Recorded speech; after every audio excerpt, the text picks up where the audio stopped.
Are you one of the students who recently got accepted into one of the US universities and you want to apply for the US visa? The first thing that you need to do is file DS-160. I am sure for a lot of you, even for me, it was a very daunting process, and I'm here to make it so much simpler for you, and I'll walk you step by step on how you can file DS-160, the mistakes that I made, and how you can rectify it as well. Hello everyone, my name is Rufeda Ali and I post content about product management, international students, internships, and so much more. So make sure you subscribe to my channel. Today we'll be discussing about DS-160 process, but before, it would mean the world to me if you can like, comment, and subscribe. Most importantly, subscribe. It will just give me the motivation to upload more and more videos for you guys about the entire internship opportunities and international student journey and product management and so much more. So it would be great if you can subscribe. But without further ado, let's get started. Okay, so the very first step that you need to do is head over to this website, which is cac.state.gov. I can put in the link down in the description box below as well. So the very first thing you need to do is select the location where you will be applying the visa from. So I was in Pakistan when I applied for the visa, so I will select that country and then the city, which is Karachi. And then we have to write this number exactly the same way, EX5XX5. Okay, before we move forward, I would like to tell you a few things. The very first thing, make sure after every page you save your changes, because it gets inactive after 20 minutes. But for example, if your laptop shuts down, so you're not able to save that information. So make sure you save it after like every 5 minutes. That's what I used to do. The second thing, which is very important, this information will be saved in the system for 30 days, and you can retrieve the information for 30 days, and you won't be able to go, back to the application after 30 days. Um, Even when you have submitted the application, you can still retrieve the application using the application ID.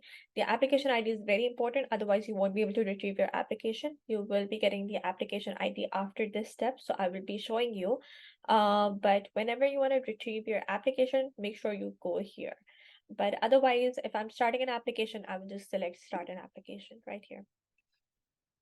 Okay, now first we would select I agree to the Computer Fraud and Abuse Act notices. And the next thing is coming up with the security question.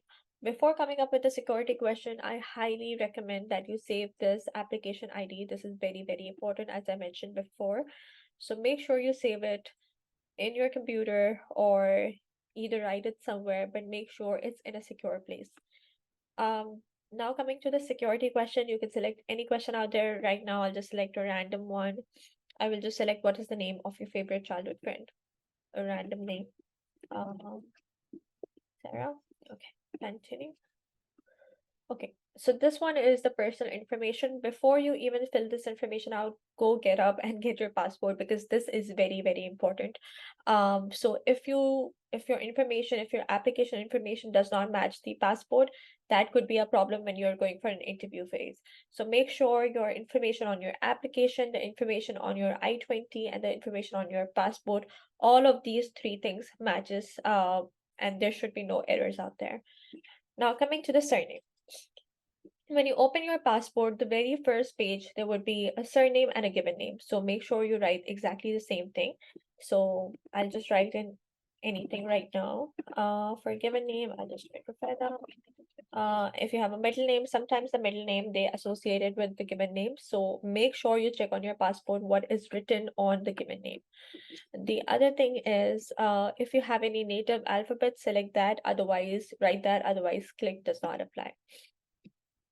If you have used any other name in any other documents, make sure you ask your parents. If there's any other names associated to you, make sure you write that here.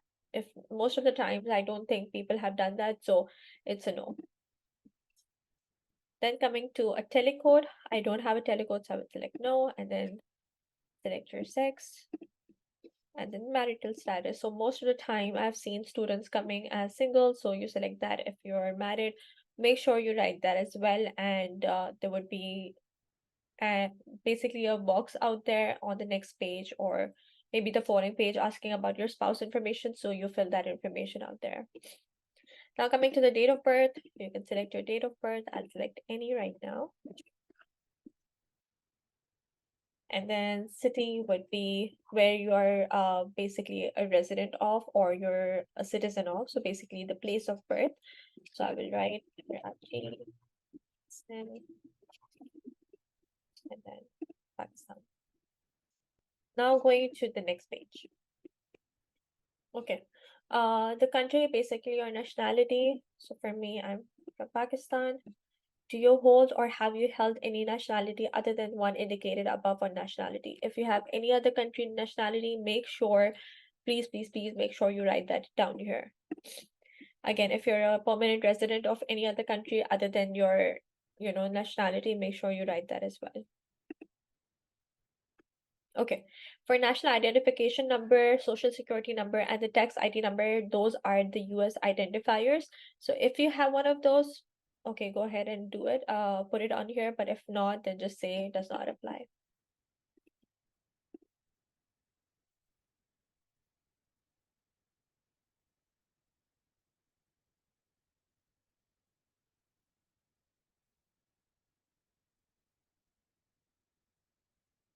Okay, so my computer just stopped, I guess, or it's not loading. So I think that's the best way right now that I can show. Okay.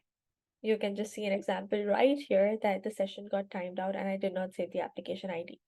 So what I need to do is go over the application again. So basically, that's what I was saying. Make sure you save your application ID. Just because I was doing a demo, I did not save the application ID, but make sure you save it just in case. Okay, let's go to one more time everything again. I'll be a little more quick because I already explained it in the first time. So SE6JWS and start an application. I'll copy this first, just in case I forget. And then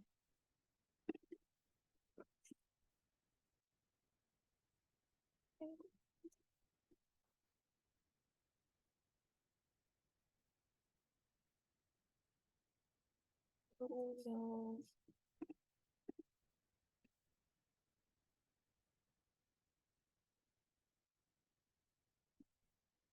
random date of birth right now. Okay,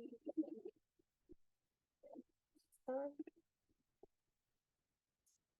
And the next nationality, Pakistan. No, no. Does not apply, does not apply, does not apply. Travel. Okay. So the next thing is purpose of the travel to the US. So I will select if you're going on a student visa. So make sure you select F category. So it's academic or language student.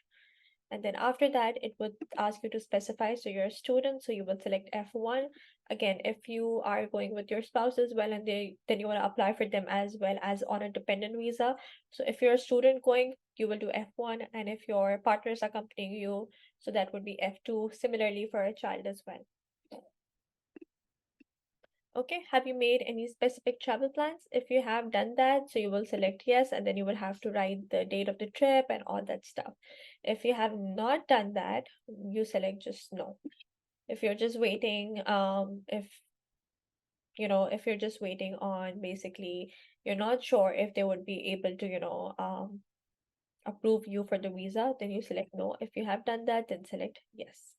And then when you select no, so you will be asked the intended date of travel. What I did was I selected no, and then I did put the intended date of travel. So for right now, I will just put 7th September next month, and then 2022. And then intended length of stay. So for example, if you are doing a 4-year degree, so you will just write 4 years right here. Address where you will be staying in the US. If you will be staying in the dorm, make sure you write dorm information. If you're not living in the dorm, if you're living with someone, or if you have made any additional changes, make sure you write this here as well. So for example, I write anything right now, 1800 West, no, anything. And then writing Dallas, Texas, 75. That's where my college was. So person or entity paying for your trip. If you're doing it self, then write self. If you're any other person or your company is paying for your trip or anything like that, you'll do that. So for me, it would be self. And then next,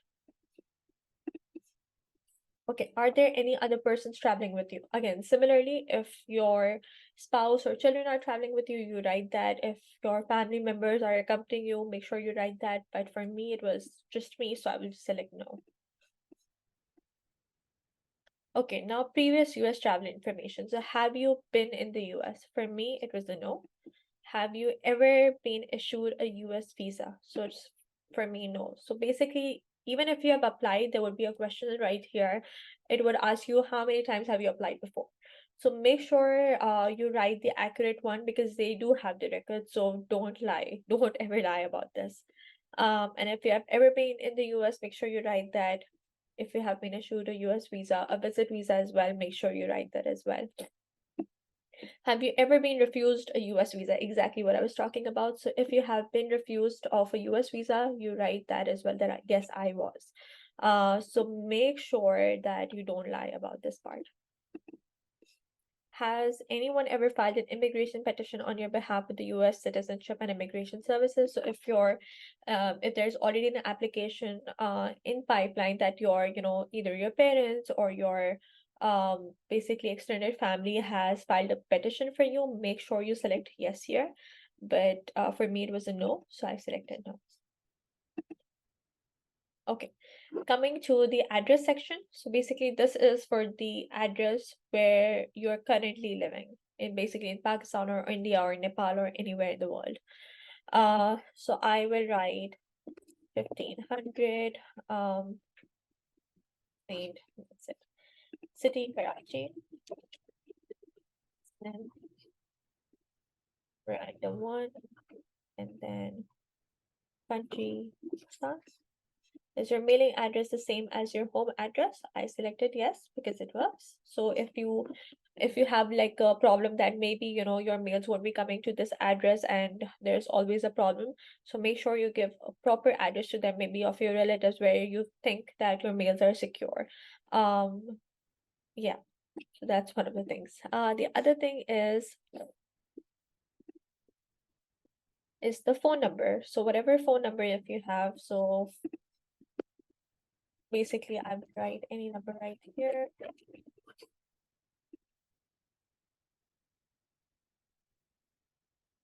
So I will basically write any number right here. So basically 00000. Okay, and then does not apply, does not apply. Have you used any other phone numbers in the last 5 years? I did not, so I will select no. My email address. So basically, I will write my email address right now. I'm just writing my university email address.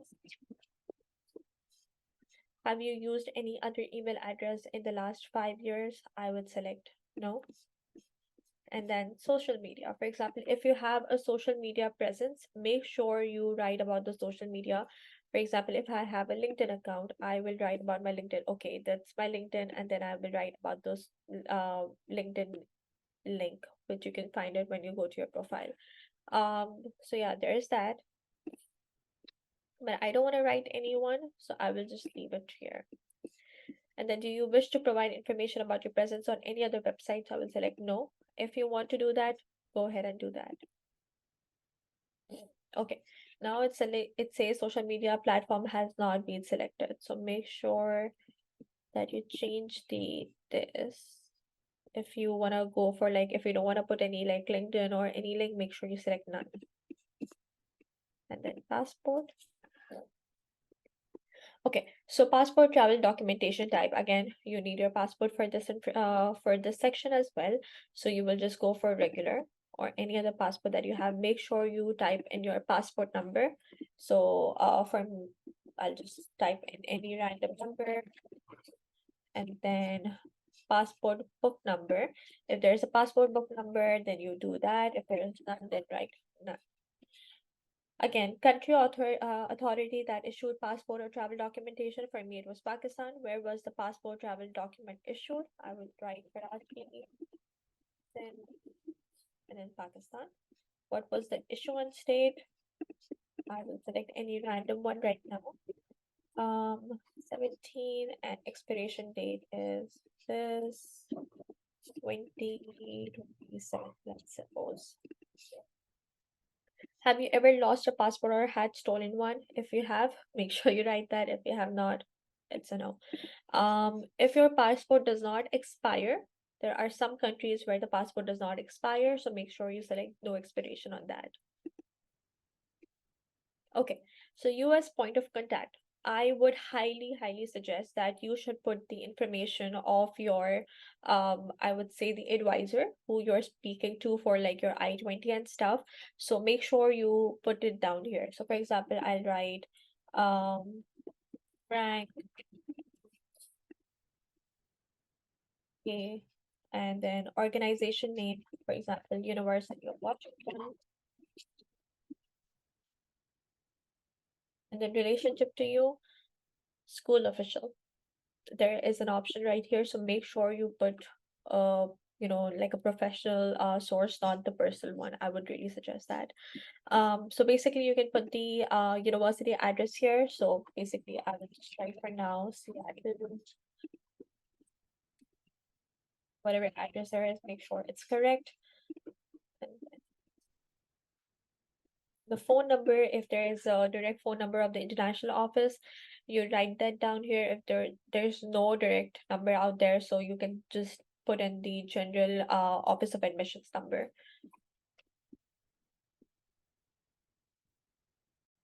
Okay, and then whoever you were speaking to, for example, I made up a name of A Frank, so I will write A Frank at edu.edu, so whatever this person email address is.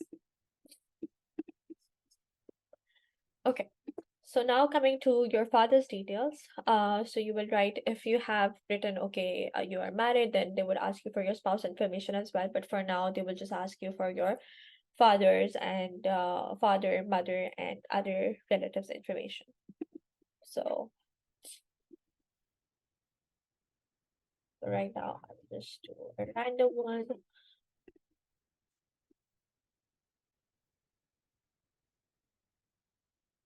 Okay, is your father in the US? If he is, make sure you select yes. If he's not, make sure you select no. Mother's surname.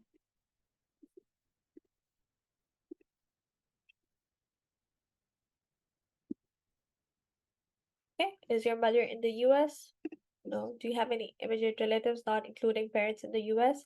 If you have any, then make sure you write that. For example, I had one of my immediate relationships in the US, so I wrote her information out there. So make sure you select either yes or no. If you select yes, that is what the information would pop up. What's the relationship? What's the relationship status? All of that. If they are a green card holder, US citizen, or whatever. So yes or no. Okay. Then the next thing is work, or actually there is an issue. So the question, do you have any other relatives in the US, has not been answered. There's no. Okay. Um, so first question was, do you have any immediate relationships? And then the other one was, do you have any other relatives in the US? So for both of them, make sure you answer that.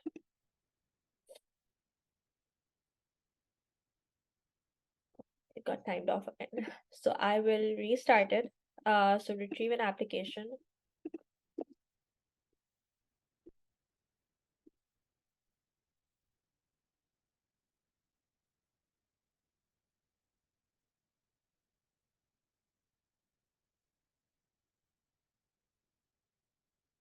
I'll select retrieve.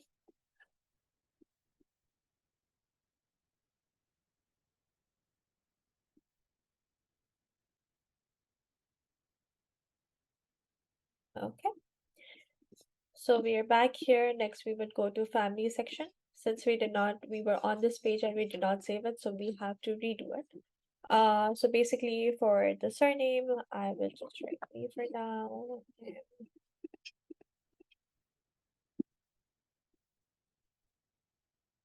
So I already mentioned about this one, so I'm just going to write quick.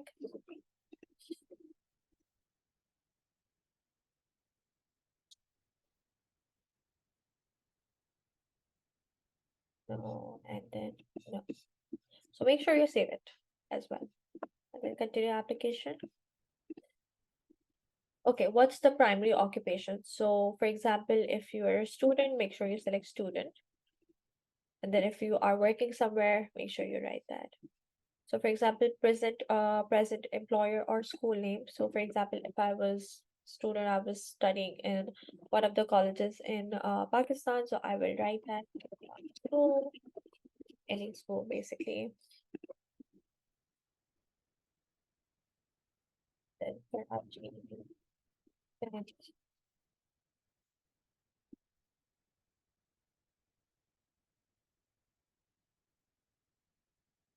and then Pakistan. So, start date of your college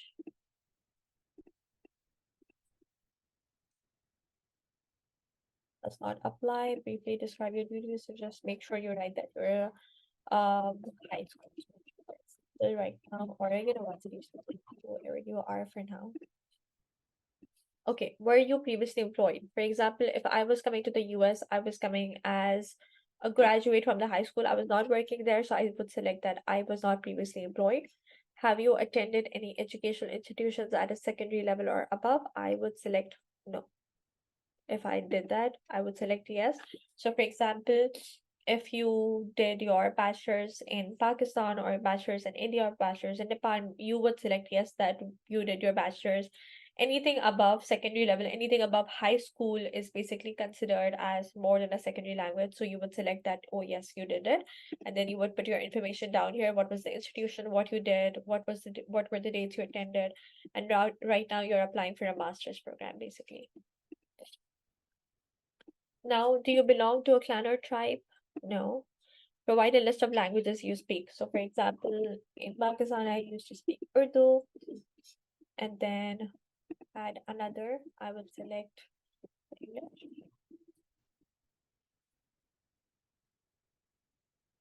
Then, have you traveled to any other countries, region within the last 5 years? If you have traveled to, basically anywhere, Australia, Singapore, anywhere, so make sure you write it down here. But if you have not, then select no. Have you belonged to or contributed to or worked for any professional, social, or charitable organization? If you have, make sure you select yes here and they will ask you the information. If you have selected no, then you're good to go. Do you have any specialized skills or training such as fire alarms, explosive? I don't have one, so I will select no.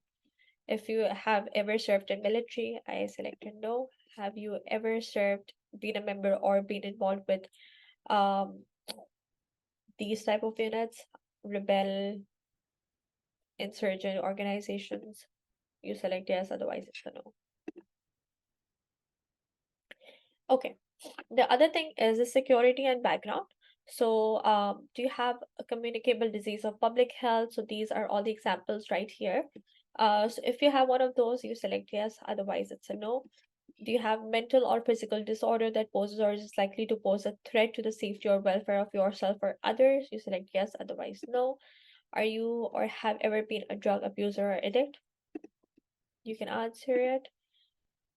Okay. The next security question is, have you ever been arrested? If yes, then select yes. Have you ever been violated or engaged in a conspiracy? No. Are you committed to the US to engage in prostitution or unlawful commercialized vice? Have you ever been involved in or do you seek to engage in money laundering? Have you ever committed or conspired to commit a human trafficking? Have you ever knowingly aided, assisted? No. Are you the spouse, son, or daughter of an individual who has committed or conspired to commit? So no. Make sure you read it and then just select no. I'm sure most of you it would be no. So yeah. Do you seek to engage in violations? Of course, you're not coming to US just to do this. So yeah. Do you seek to engage in terrorist activities? No. Have you ever or do you intend to provide financial assistance or support to terrorists? So no. Are you a member of representative of a terrorist organization? No. Are you the spouse, son? No. Have you ever? I would select no, no, no. Make sure you read it and then select like no for like everything together. That's what I do. Um, okay, and then the background. One is, have you ever sought to obtain or assist others to obtain a visa entry to the US? No. Have you ever been removed or deported from any country? No. Have you ever withheld custody of a US citizen? Child? No. Have you voted in the US states in violation of any law or regulation? No. Have you ever renounced US citizenship for the purpose of avoiding taxation? Okay, finally, we are the last step. The last step is about the service record. So basically, you will have to write your information right here, which is basically each and every information should be accurate. So make sure you comply with that. So for this one, you just have to write any additional point of contact. So first of the things that we already did, we wrote about the US contact, but this is just an additional one. So if you know anyone, you write that information right here. There's always a note here, so make sure you read that. For example, here you have indicated that you will be studying in some capacity while in the US. List at least two contacts in your country of residence who can verify the information that you have provided on this application. Do not list any immediate family members or other relatives. So you have to list at least two contacts. So it can be any other person in the, I would say, your school or your employer who you're planning to work for them later in the future, or anyone in the US who lives there, but they are not directly related to you. So anyone out there in the US, basically. So I will just write a random one for now.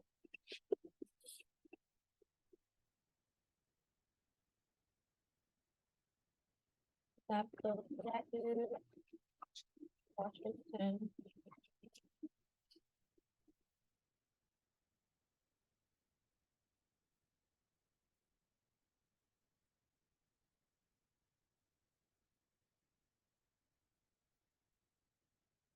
Does that apply?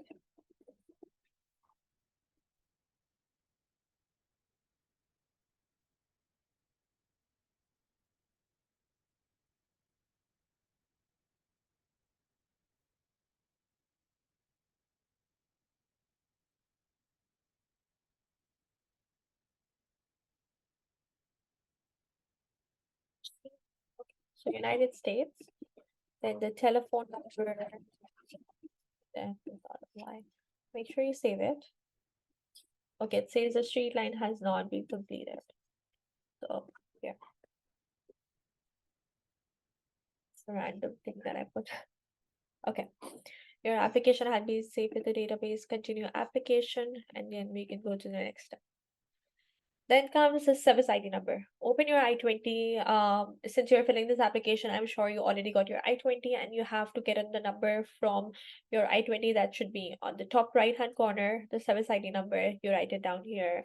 For now, I will just write,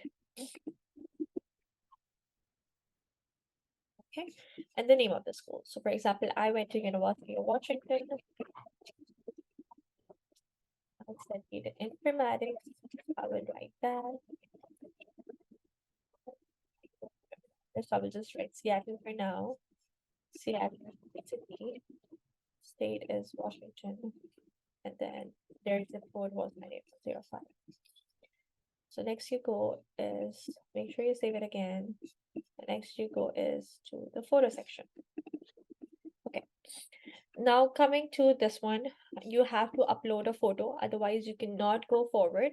But after the photo, that's it. You will be reviewing your application and then sign and then good to go.